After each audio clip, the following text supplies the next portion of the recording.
lahi nig level ang mga pinklawan kay mga disente man kunuhan ni sila. They are the elite in the society. Educated, they look down on people nga way edukasyon, sama na mga DDS, luya, luya image sa mga DDS, mga patay gutom, mga ignorante. Ay, nako. Nya kini sila, decente, educated, mga sanctimonious sons of bitches. O ni ang mga pinklawan. Tulong ni ka grupo kontra ani mga DDS mga igala. Pero despite that, wa pa sila ka tandog.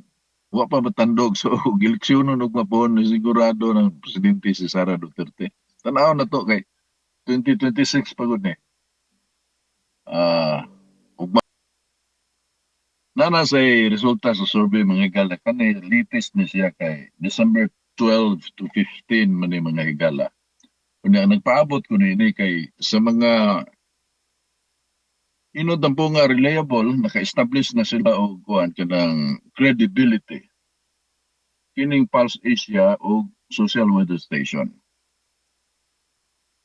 Kanunay na sila makaigo sa ilang survey kanang mohisgot na sila kisay modaog sa eleksyon.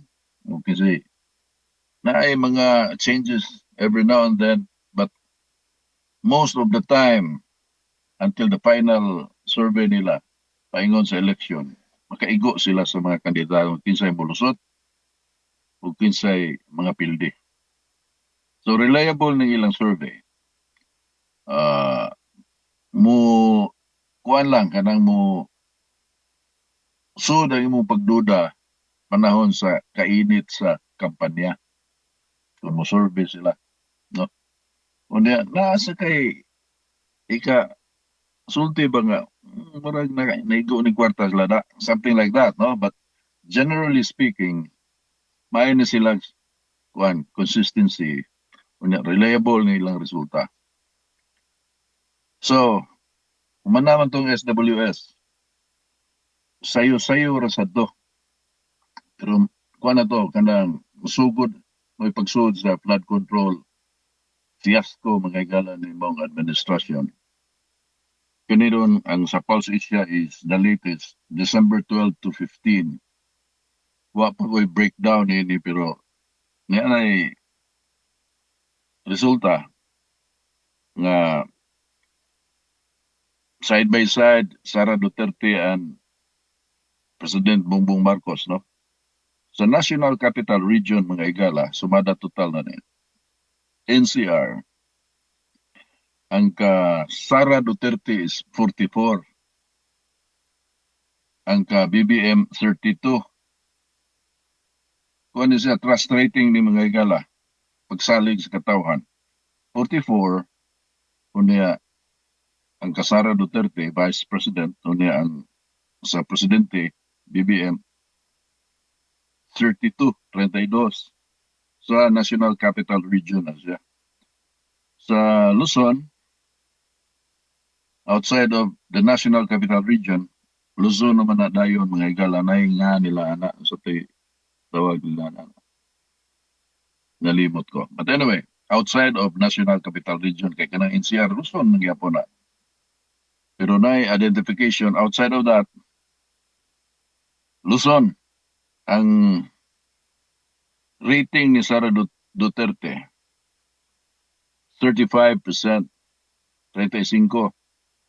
Samtang ang ka BBM 51. So dako siya og nakuhang pagsalig sa katawan sa Luzon. 51 unya ang Kasara 32.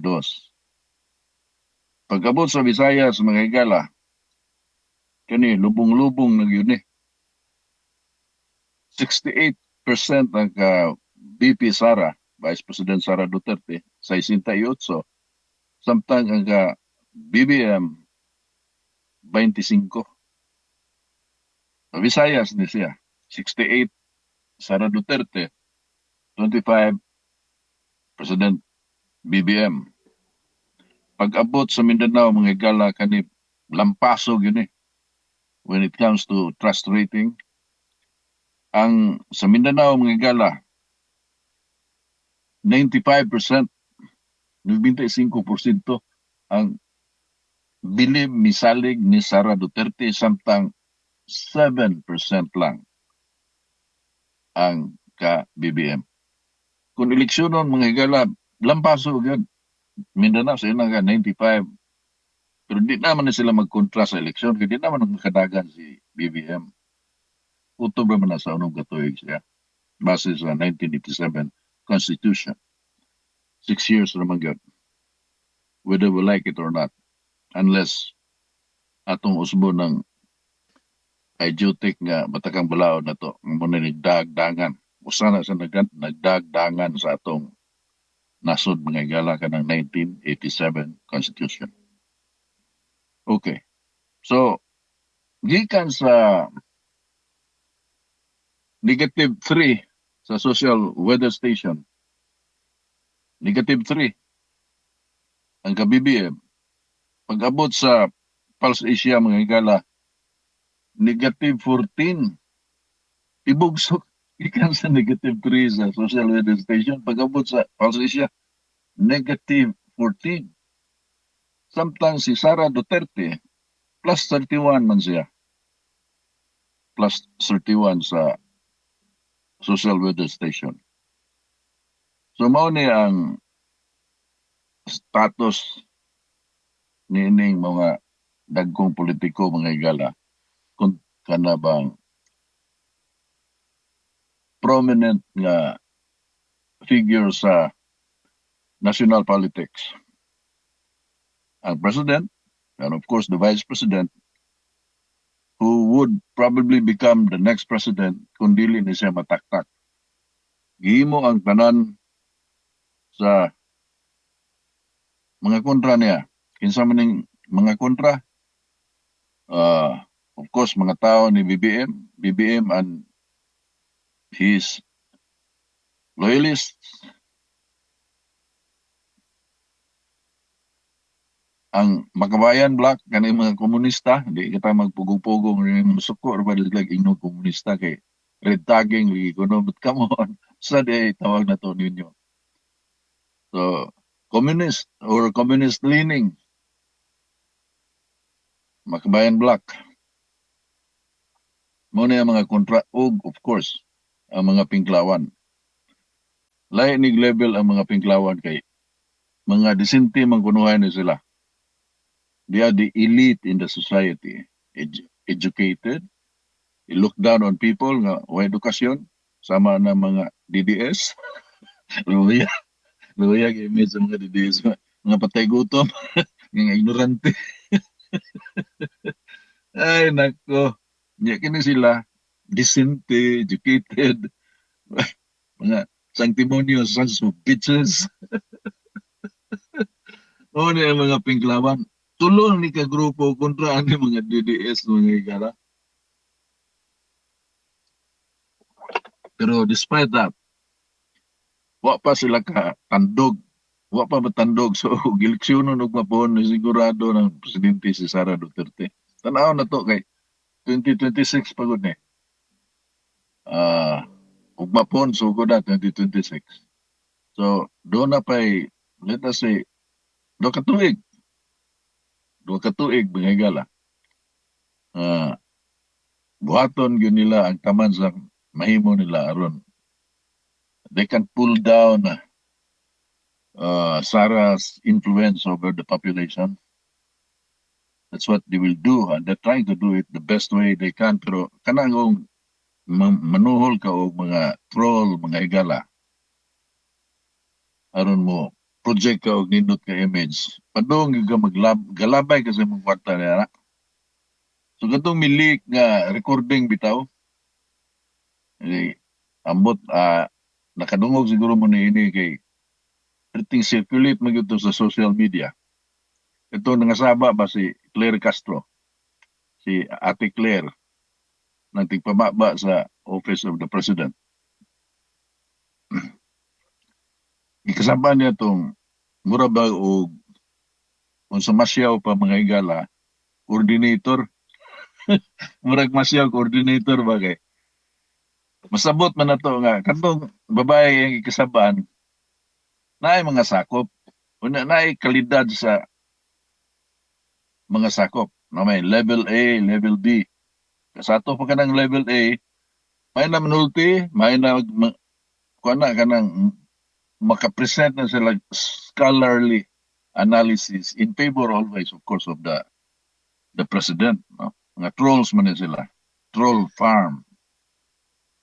Naay daghang panginabuhi god. Piki kay panahon Manila palito bugas. Mga bulok. Taka lang comment. Di gid buto mga tao panalita ka na lang ipagawas ron. 87% ang rating ni Bongbong o niya si Sara. Murag 3-0 ra man siguro, 14 ra ba to. Kinsa may mutuo ni ana. Pero mo na produkto sa ilang propaganda nga is so ridiculous. Only idiots would believe it. No? Kung independent galing, that person must be an idiot kung mutuo na na. Because visible kayo ang reaksyon sa mga tao. Tanawa ra gud side by side. Kaya mga sorties ni Sara Duterte, magkagubot ang mga tao, dili mahangop ba? Naman ko na sa video, makita man. Opposite sa mga sorties sa presidente nga murag na mata sa murag sipat sa kamatayon mo tan. Kikibantay mo kanang may video na diri sa Cebu nga na babae nga gatanaw dito. Wag yun. Presidente ko na pero patay kayo ang reaksyon sa mga tao. Unya daghan tan-aw ng kuan kay na may daghang kamera kasunod mga vloggers, mainstream media daghan duol sa presidente pero ni tan-aw ni dili man mga tao nga kada bang konstituente ba mga sakop sa Malacañang press corps o kanang mga local media mao na imo sugat ito daghan ang duol presidente and of course ang security presidential security murag daghan ang duol niya imo nang tan-aw mayo dili mga butan dili na mga fans kaya mga fans mulingyo sipat sa kamatayon wagay reaksyon bitaw nga nalipay sila nga na presidente. Atong pag-abot niya sa Davao, of course Davao, enemy territory na sa presidente. Pag-abot niya dito, gasingit-singit sa airport lang daan, singit-singit na nga. Duterte. Una, itandi sa mga sorties ni Sara Duterte. Kuninitan sa mga tao. So, mo-reflect na, inig-survey, makita na ni mo. So, I'm not surprised na negative 3 ang ka-BBM sa social weather station survey. Sometimes ang ka Sara Duterte positive 31 layo biya na unya sa kining bago Pulse Asia negative 14 grabe so mo na ang reality on the ground kanang makita nimo sa video unya kanang basahon nimo sa mga comments sa mga kanang mga posts kini ang Facebook ana dia mo sud ang mga trolls kay troll man yun kana bang binayran katong nangasaba lagi si kuan nga mga bubo kayo katong babae miingon siya nga di man class A ng ako mga sakop class B ba mura na classification lagi unya ginawa lang namin ang gusto niyong gawin namin. Nasuko si Claire Castro kay usik-usik og kwarta. Mao na ang mailhanan nimo mga gala ang level ba. Das stupidity ba kay practically propaganda arm na sila. Kanang mga trolls. Katong mga trolls unya og magpataka kang giyawit diya nga dili makatabang. Mura bag si okay. Para ba ni Byron Garcia ba? Sige sing atake ni Pambari 4, atake siya ng mga Duterte, pero ang iyang atake, huwag yun magdugang sa buto para sa iyang igsoon. Sige, negative ba? Negative. Kibaw mo nga nung nakaton ko niya na mga higala, nga dili tanang atake, makatabang sa kandidato. Katong panahon ni, katong panagiusa sa una, kuyog baboy lagi, batanon pa ko ito, I was really young. Pero kuyog na ko mong kailan ako na kato sila si Aning Tony Cuenco, kato sila Dodong Organza, ah, nga dagkong politiko, kailan ako personally, tungod kay magkuyog mo ko ito nilang erap to ni. So, katong pagkabungkag na sa panagiusa, kanunay ng atakiho nila ni Erap Tone o ni Bicanoy, kay dili man sila sa side ni Inday Nita. Ilang atakihon si Lito Osmeña, si Tami Osmeña, ilang atakihon. Hinaykan nila nga, kining mga Osmeña anak tanan. So nahog na sa apil, si Sani Osmeña dito man nilang Inday Nita nga side. Pero sa diskurso kada gabi, dili na segregate ko ana hotdon mahurot na og ko nga kini mga Osmeña tirada sa kining mga propagandista sa original panagiusa inud na po nga. Samtang ang side nila ni Lito Osmeña mo'y kanunay birahan. Niya gi-appeal na si Sani so mga Osmeña na. Many years after, akong nasairan, gikan mismo na Sir Lito. Ang kanto na yung kwarta gitunol dito sa Luyo sa stage mga higala nga ang kwarta gisunod envelope abot pilay sunod to. Giyata nga ipahatag ngadto ni Bicanoy og ni Erap Tone ang kwarta. Nangutana tong kadawat og murag si Bicanoy man kadawat ato dito sa Luyo. Yun nga di man gikan tanaw dito ng kwarta man. Gikan sa Chinese community. Mo istorya sa gatod sa sobre. Gikan sa Chinese community kay nalipay ang Chinese community nga inyong atakihon ang mga Osmeña. Gibayad gikan dito Lito Osmeña. Gibaya dito aron sige atakihon ang mga Osmeña. Aron si Sani Osmeña mubalhin musagol gyud sa grupo sa mga Osmeña. Maniubra ba? Unya sa dinada sa ato sa pagkampanya nito nila itong panahon bago lang ang cable TV.